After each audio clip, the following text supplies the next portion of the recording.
जिस उपदेश से राम जी को राजकुमार भगवान राम बने, वो उपदेश आप सुन रहे हैं। कितना ऊंचा ग्रंथ है। इसको वाल्मीकि रामायण भी बोलते, योग वशिष्ठ महारामायण भी बोलते। राम तीर्थ ने इसी का बार बार अध्ययन किया था। ये आप भी शांत हो जाएंगे परमात्मा में, और दूसरों को भी शांति देने की क्षमता देने वाला ये सदग्रंथ है। इसको वेदांत का सिद्धांत ग्रंथ बोलते हैं। दूसरे होते प्रक्रिया ग्रंथ। ये करके फिर कब वो आचार्य बनो तब समझो, ये तो थोड़ा पढ़ो और फिर वही सिद्धांत की बात। तो बार बार योग वशिष्ठ महारामायण विचारने योग। ओम श्री सद्गुरु परमात्मा ने नमः। श्री वशिष्ठ जी बोले, हे राम जी, जीव आनंद स्वरूप है और यह विश्व अपना रूप है, परंतु अज्ञान से भिन्न प्रतीत होता है। जैसे आकाश में दूसरा चंद्रमा, मरुस्थल में जल और आकाश में तरुवर दिखते हैं, वैसे ही भ्रांति से जगत प्रतीत होता है। पर सब प्राणियों के भीतर बाहर और नीचे ऊपर सर्वत्र ब्रह्मदेव ही व्याप रहा है। स्थावर जंगम आदि सब जगत उसी आत्म तत्व के आश्रय से फुरता है। इससे वही आत्मा का स्वरूप है और वही सबको धारण कर रहा है। वही ईश्वर ब्रह्म है, गंभीर, साक्षी, आत्मा, ओमकार, प्रणव सब उसी के नाम है। जब उस ईश्वर की कृपा होती है तब जीव अंतर्मुख होकर निर्मल होता है। हे राम जी, जब हृदय शुद्ध होता है तब आत्मपद की ओर भावना होती है कि सब आत्मा ही है। यह भावना ही भक्ति है। हे राम जी, जब विवेक रूपी दूत आता है तब वह चित्त रूपी शत्रु को मारता है और वासना रूपी मैल का नाश करके देव के निकट ले जाता है। जब उस देव का दर्शन होता है तब परम आनंद को प्राप्त होता है और बड़ा सुख पाता है।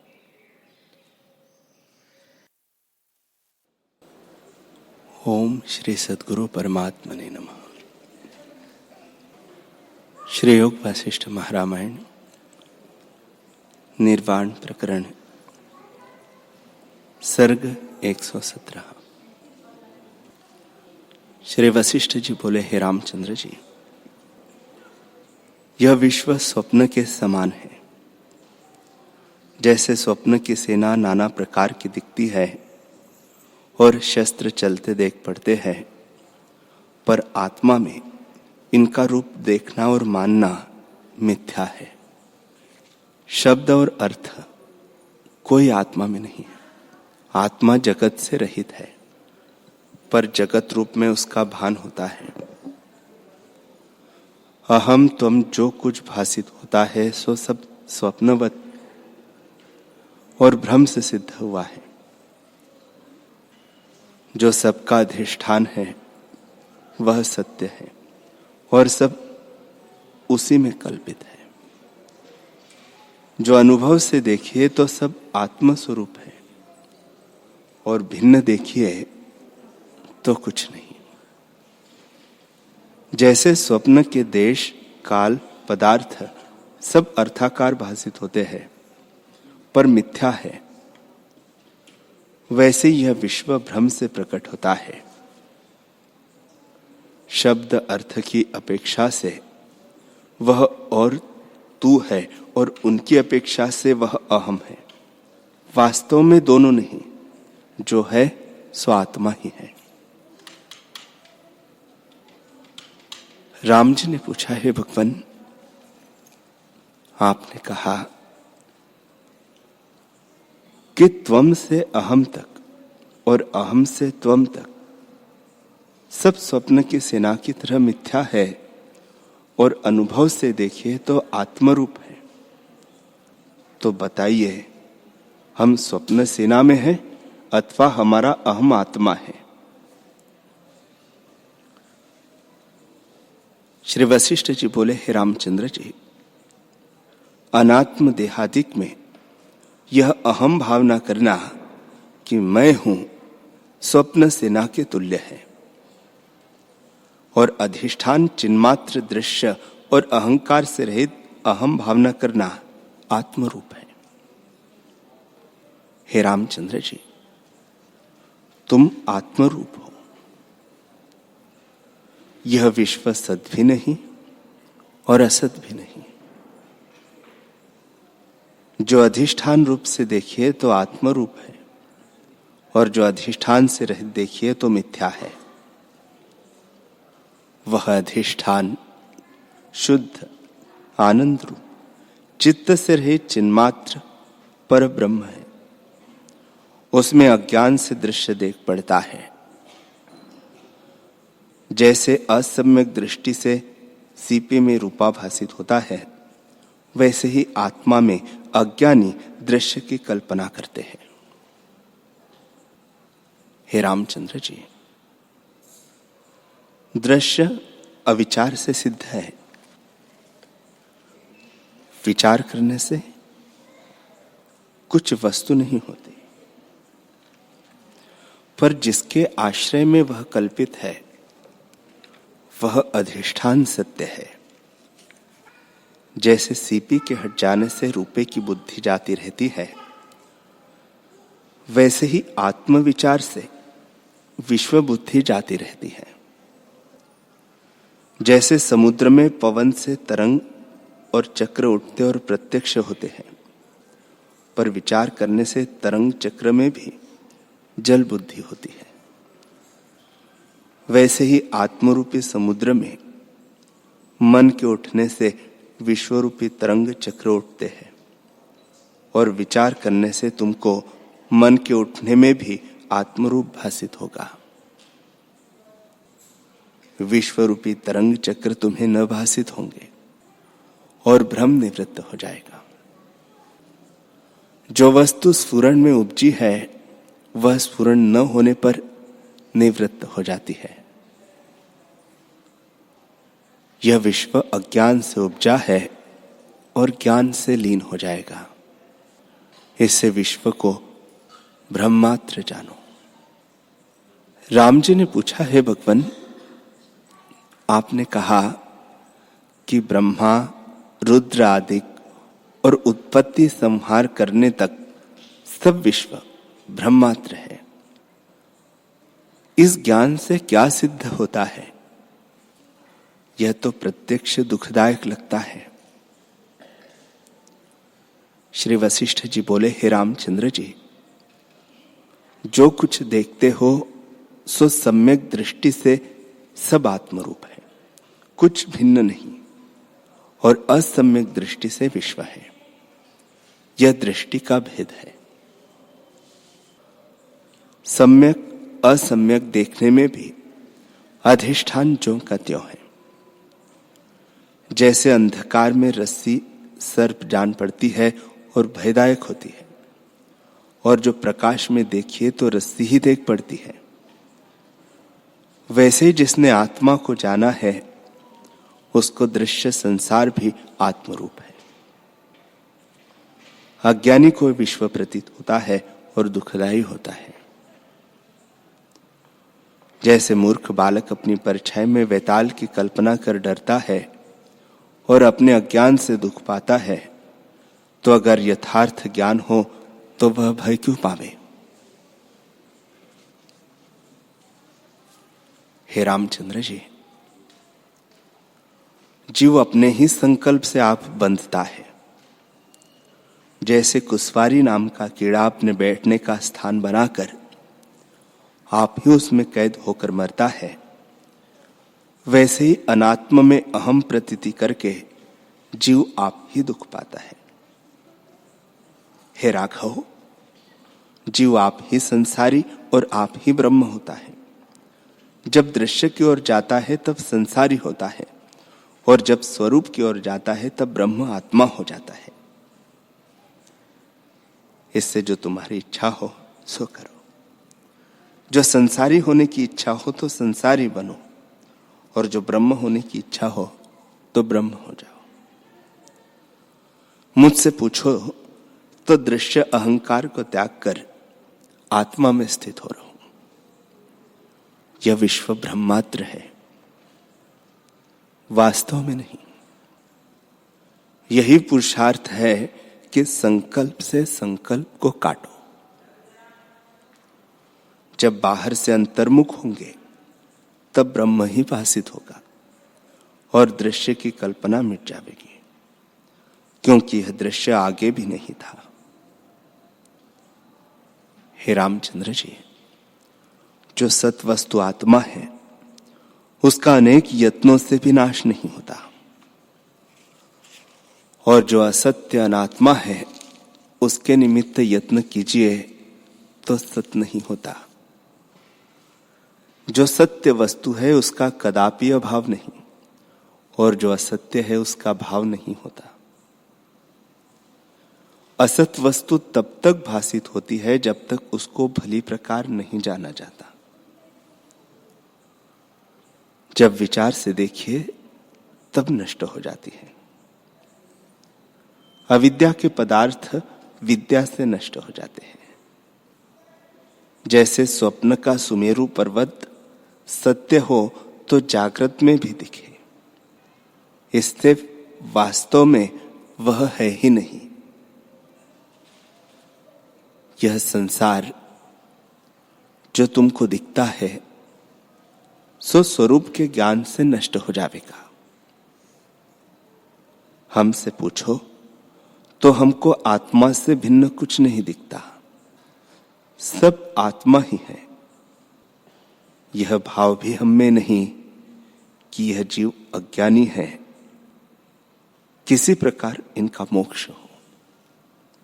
न हमको ज्ञान से प्रयोजन है, न मोक्ष होने से प्रयोजन है, क्योंकि हमको सब आत्मा ही दिखता है। हे रामचंद्र जी, जब तक चेतन है तब तक मरता और जन्म भी पाता है। जब जड़ का निर्वाण होता है तब शांति को पाकर मुक्त होता है। चेतन दृश्य की ओर वासना को कहते हैं। इसी से जीव जन्म मरण के बंधन में पड़ता है। जब दृश्य के स्फुरण की ओर से जड़ सा हो जाता है तब मुक्त होता है। इसका होना ही दुख और न होना ही मुक्ति है। अहंकार का होना बंधन है और अहंकार का न होना मुक्ति। इससे पुरुष प्रयत्न यही है कि अहंकार का त्याग करो और चेतन चिद्घन अपने स्वरूप में स्थित हो जाओ। जिसको संसार के सत होने की भावना है उसको संसार ही होता है, ब्रह्म नहीं मिलता। और जिसको ब्रह्म भावना हुई है उसको ब्रह्म ही भासित होता है। हे रामचंद्र जी, चाहे पाताल में जाए अथवा संपूर्ण पृथ्वी, दशो दिशा, आकाश, देवताओं के स्थान में फिरे तो भी सुख न पावेगा और आत्मा का दर्शन न होगा, क्योंकि अनात्म का अहंकार करने से सुख नहीं मिलता। जब आत्मदर्शी होकर देखोगे तो सब आत्मा ही भासित होगा।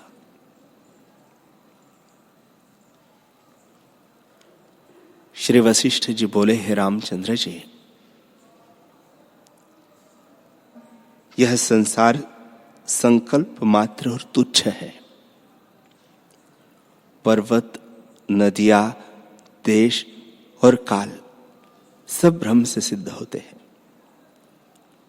जैसे निद्रा दोष से स्वप्न में पर्वत, नदियां, देश, काल भासित होते हैं, वैसे ही अज्ञान निद्रा से यह संसार दिखता है। हे रामचंद्र जी, जाग कर देखो तो संसार है ही नहीं। इसका तरना महासुगम है। और सुमेरु पर्वत आदि जो भासित होते हैं वे कमल की तरह कोमल है। जैसे कमल के मूंदने में कुछ यत्न नहीं होता, वैसे ही ये निवृत्त होते हैं। अज्ञानियों की दृष्टि स्थूल है और उससे आकार को सब देख रहे हैं। जैसे पवन का चलना जाना जाता है और जब वह नहीं चलता तब मूर्ख उसको अस्तित्व को ही नहीं जानता, वैसे ही ये प्राणी आकार को जानते हैं और इसमें जो निराकार स्थित है उसको नहीं जानते। जैसे पवन चलता है तो भी पवन है और ठहरता है तो भी पवन है, वैसे ही विश्व प्रकट होने पर भी आत्मा है और न फुरने पे भी वही है। इससे विश्व भी आत्मरूप है, कुछ भिन्न नहीं। जो सम्यकदर्शी है उनको विश्व के फुरने न फुरने में आत्मा ही भासित होता है। जैसे स्पंद व निस्पंद रूप पवन ही है, वैसे ही ज्ञानी को सर्वदा एक रस है और अज्ञानी को द्वैत दिखता है। जैसे ठूंठ में बालक पिशाच बुद्धि करता है, वैसे ही अज्ञानी आत्मा में जगत बुद्धि करता है। जैसे नेत्र दोष से आकाश में वृक्ष दिखते हैं, वैसे ही मन के स्फुरण से जगत भासित होता है।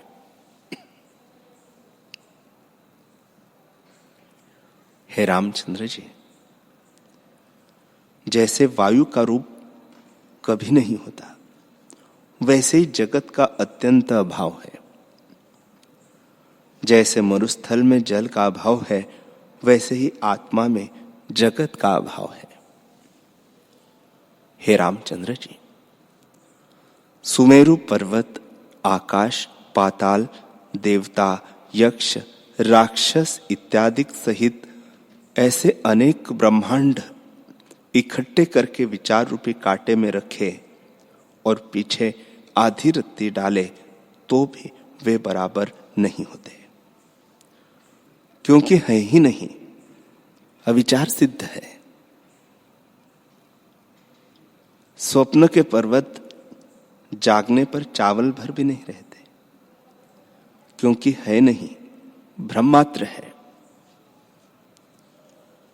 हे रामचंद्र जी, इस संसार की भावना मूर्ख करते हैं।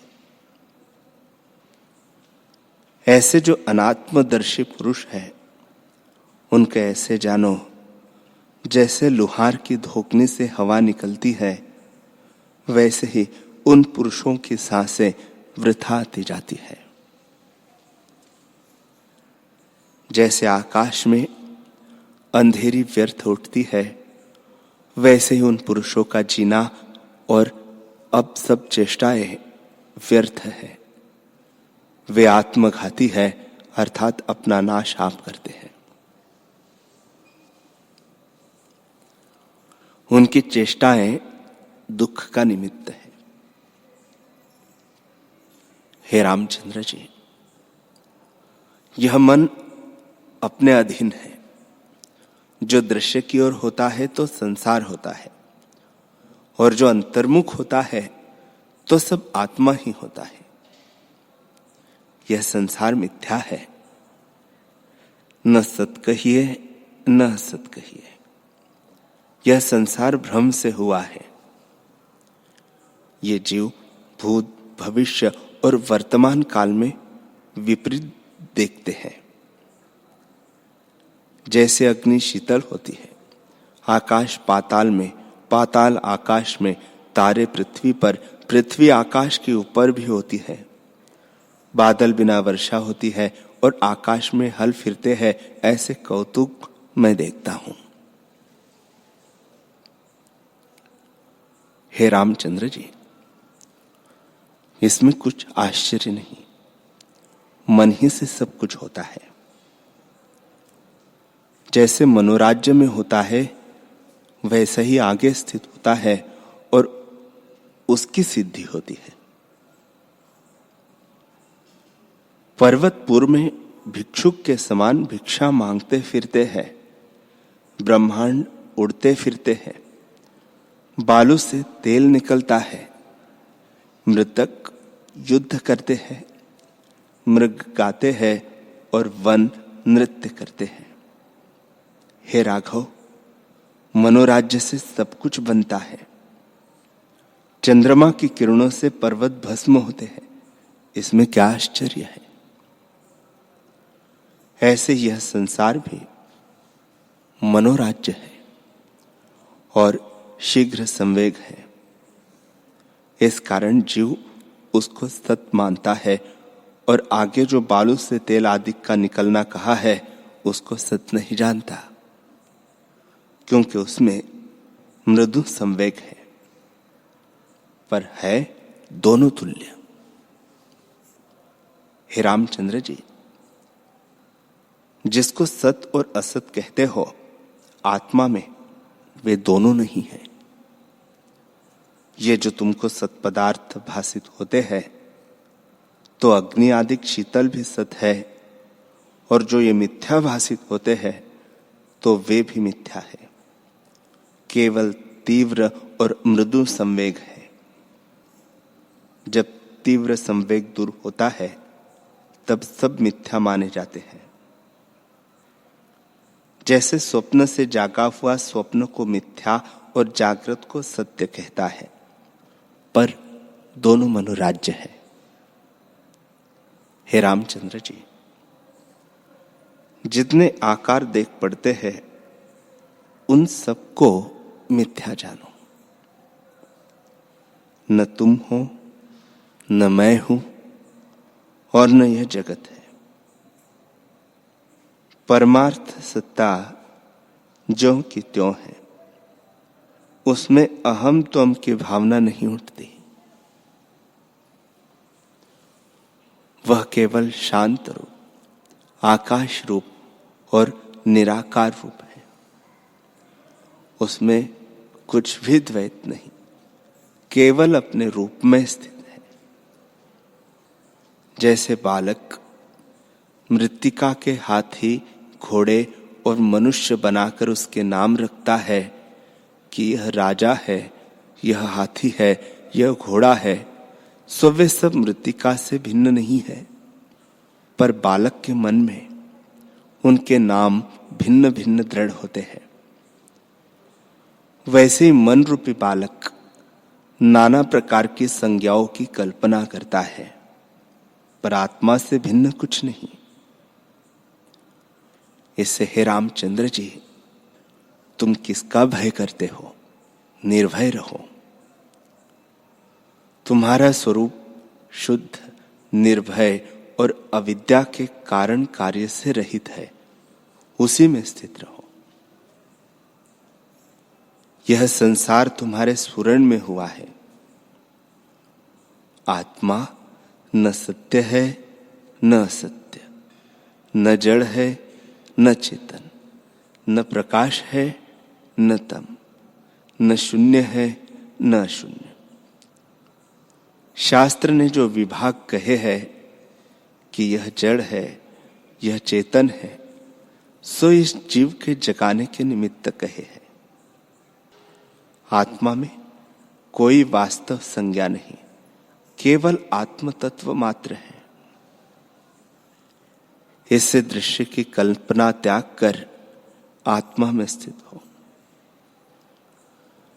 ब्रह्मा से स्थावर तक सब कलना मात्र है, इसमें क्या आस्था करना है। संसार के दोनों भाव तुल्य है। स्फुरण जैसा भाव का है वैसा ही अभाव का। स्वरूप में दोनों की तुल्यता है और व्यवहार काल में जैसा है वैसा ही है।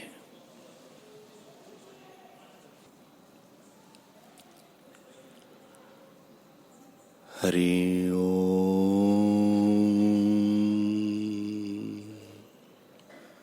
हरि